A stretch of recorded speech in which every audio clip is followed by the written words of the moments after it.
이제 에레미야 애가의 말씀을 살펴보게 되는데요. 애가 슬픈 노래라는 의미를 가지고 있죠. 에레미야의 그 슬픈 노래. 1장 1절 시작이 이제 슬프다라고 시작을 하죠. 2절도 밤에 슬피 우니 눈물이 뺨에 흐른다. 4절도 시온의 도로들이 슬퍼하고 16절도 보니까 눈물이 물같이 흘러내린다. 22절도 마지막에 보면 나의 탄식이 많고 나의 마음이 병들었다. 그런 슬픈 노래를 지금 예레미야가 하고 있어요.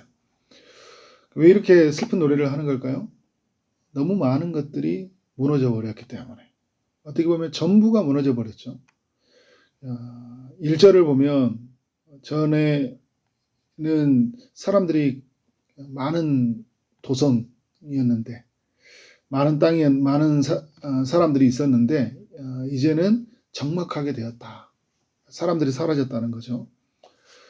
전에는 열국 중에 크던 자가 이제는 가부같이 되었다. 힘을 잃어버렸다는 거예요. 그리고 전에는 열방 중에 공주였던 자가 굉장히 기함을 가졌던 나라였죠. 그런데 이제는 강제 노동을 하는 자가 되었다. 그러니까 이제 자유를 빼앗긴 강제 노동을 하는 그런 신세가 되고 말았다는 거죠. 2절에 보니까 왜 이렇게 슬픈가 보니까 이로하는 자가 없다. 그래요. 친구들은 다 배반하여 원수들이 되었다. 9절도 보면 이로할 자가 없다. 이제 이런 표현을 쓰거든요. 3절은 이제 포로로 끌려간 사람들이 쉴 곳을 얻지 못한다. 이야기를 해요. 4절도 예루살렘의 그로 이제 사람들이 절기를 지키러 와야 되는데 사람이 없잖아요. 다 포로로 끌려가고 다 죽고 그랬으니까. 시온의 도로들이 슬퍼한 거예요. 왜? 절기를 지키지 못하니까. 예배가 없는 세상을 만난 거죠.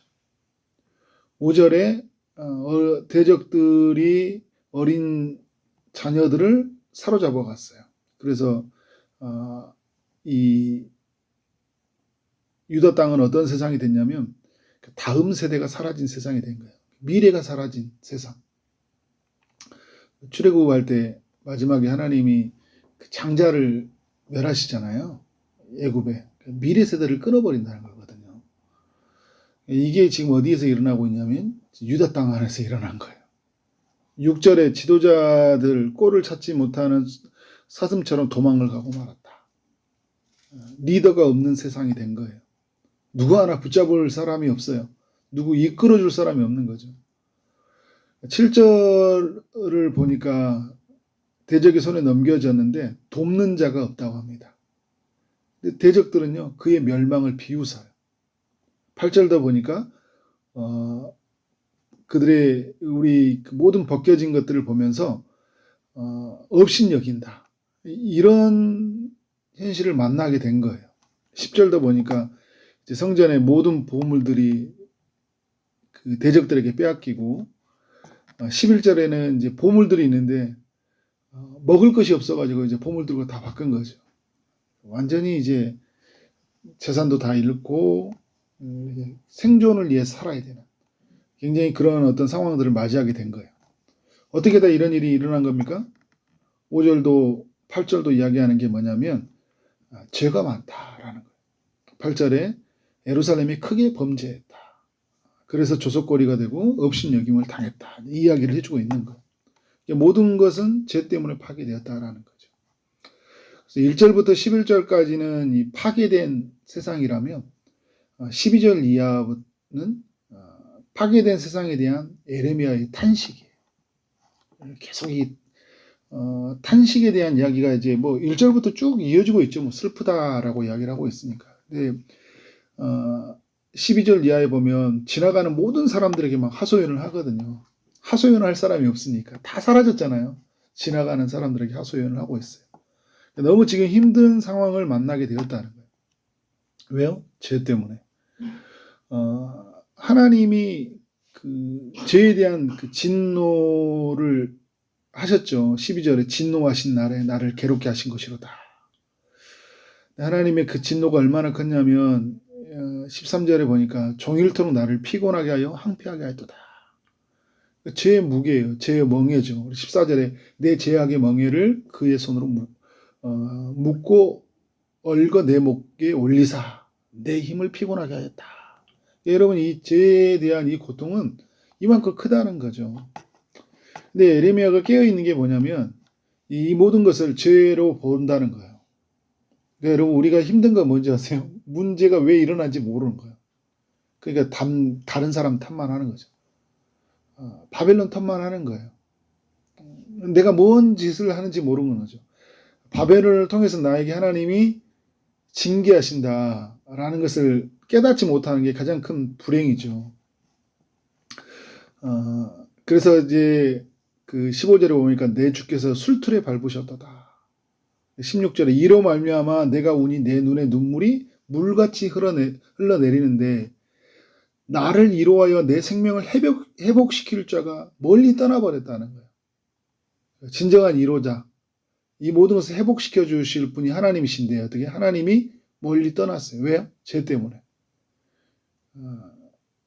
그래서 이제 17절에도 시온이 두 손을 폈으나 그를 이루할 자가 없도다. 에레미야뿐만 아니라요.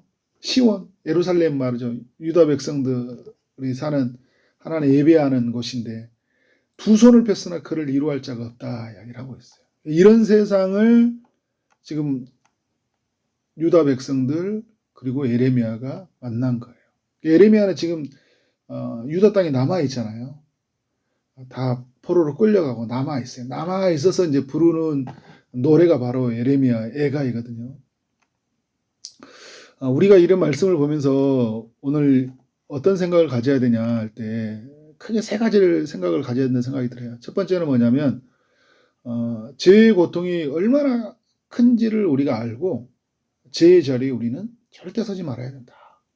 예레미야 52장 그리고 예레미야 애가 5장의 이야기를 통해서 하나님의 사람들은 죄의 자리에 절대 서지 않아야 된다는 것을 알려주고 있는 거예요. 여러분 예레미야만 보여준 게 아니라 이사야, 에스겔 그리고 소선지서들 12권의 소선지서를 통해서 우리는 죄의 자리에 서지 않아야 된다. 죄의 결과는 너무나 비참하다라는 거예요. 우리의 하나님의 사람들이 그 죄에 대한 볼 수 있는 눈들, 죄들을 인식하고 그리고 죄를 아파하고 그리고 죄를 미워하는 마음, 하나님의 마음이 우리 가운데 이입이 돼야 되겠죠. 두 번째는 뭐냐면 이 누구도 위로해 줄 수 없는 세상에서 하나님께 위로를 구해야 된다는 거예요. 오늘 여러분 1장에 보면 위로라는 단어가 굉장히 많이 나오거든요. 2절에서도 보면 위로하는 자가 없다. 9절에서도 위로할 자가 없다. 16절에서도 보면 나를 위로하여 생명을 회복시킬 자가 떠났다. 그리고 17절에도 위로할 자가 없도다. 21절에도 나를 위로하는 자가 없다. 위로하는 자가 없다는 거예요. 그러니까 에레미야도 위로할 자가 없고 지금 유다 땅에 위로할 자가 없는 거예요. 지금 이제 에레미야는 어떤 누구에게 하소연하고 있는 거예요? 진정한 위로자는 하나님이시다라는 거예요. 하나님밖에 위로할 분이 없는데 그 하나님이 떠났다라는 거예요. 그래서 그 이야기는 다시 뭐냐면 하나님께 위로를 구하고 있는 거예요. 에레미야가 너무 지금 슬프잖아요. 슬픔의 감정이 이루 말할 수 없이 커요. 왜요? 죄된 세상을 보고 이 죄된 세상을 진노하시는 술틀에 밟듯이 밟으시는 하나님을 보게 되니까 너무 슬픈 거예요. 너무 슬프고 너무 힘든 거죠. 그래서 여러분 어떻게 돼요? 하나님께 위로를 구하는 거죠. 그러니까 우리는 어떤 삶을 살아야 돼요? 위로자를 구해야 돼요. 이 시대 사람들에게 위로가 필요해요. 그냥 삶이 힘드니까 돈이 없고 여러 가지 환경이 없어서 힘든 게 아니라요. 하나님이 없으면 힘들어요. 하나님의 위로를 누리지 못하는 세상을 보면서 우리는 어떻게 돼요? 하나님의 위로를 받아라. 우리는 살면서 사람의 위로를 받으면 막 그걸 힘으로 얻고 살아가잖아요. 근데 우리 하나님의 사람들은 하나님의 위로를 구해야 돼요. 또 하나 마지막에 뭐냐면 하나님의 구원, 회복을 갈망하는 기도를 해야 된다.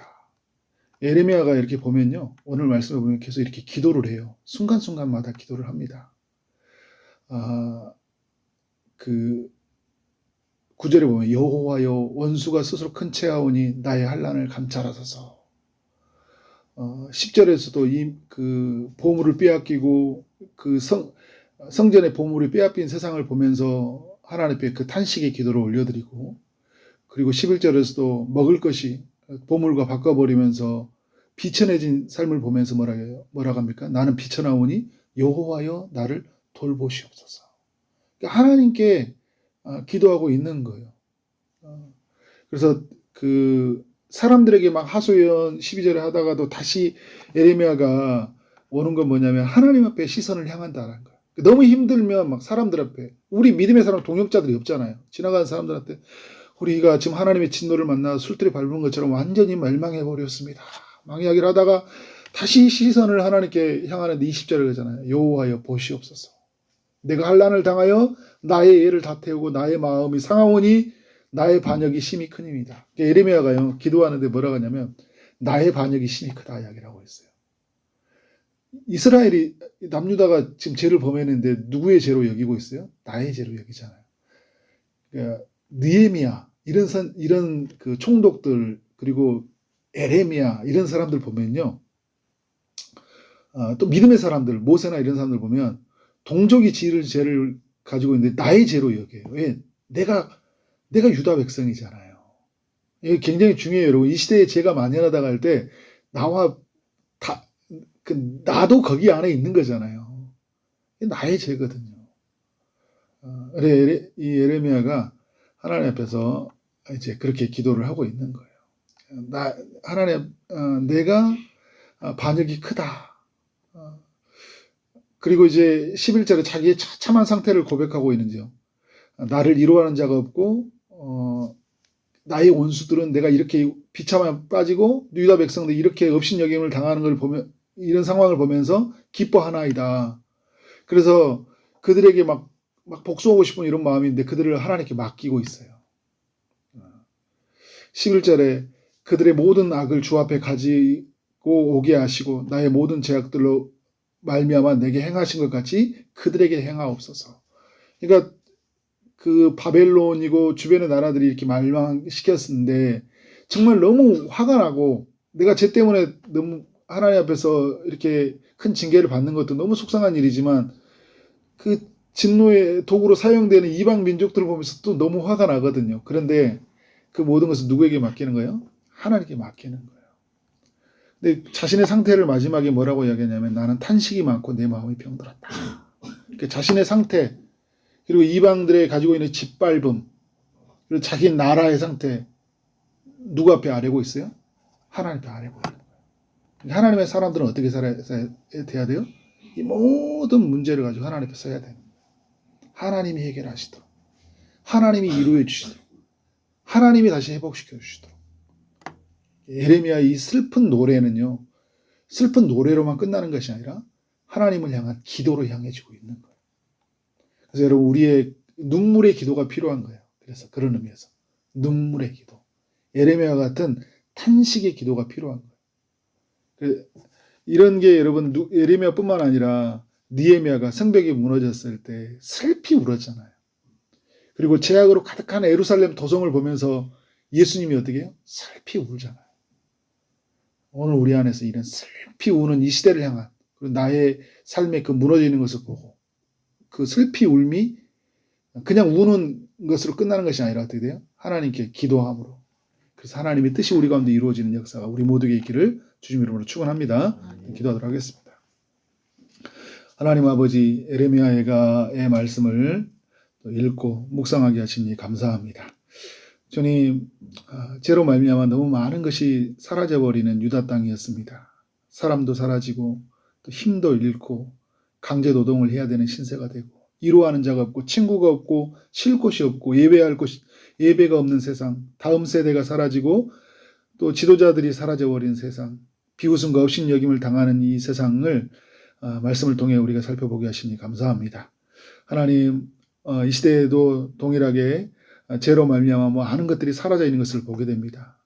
삶은 풍요해졌지만 하나님을 잃고 하나님 안에 주시는 그 안식과 하나님이 주시는 그 기쁨을 누리지 못하는 이 세상을 보면서 에레미야의 탄식이 우리 모두에게 있기를 원합니다. 이 시대의 문제를 붙잡고 기도하는 우리의 삶이 되게 하여 주옵소서.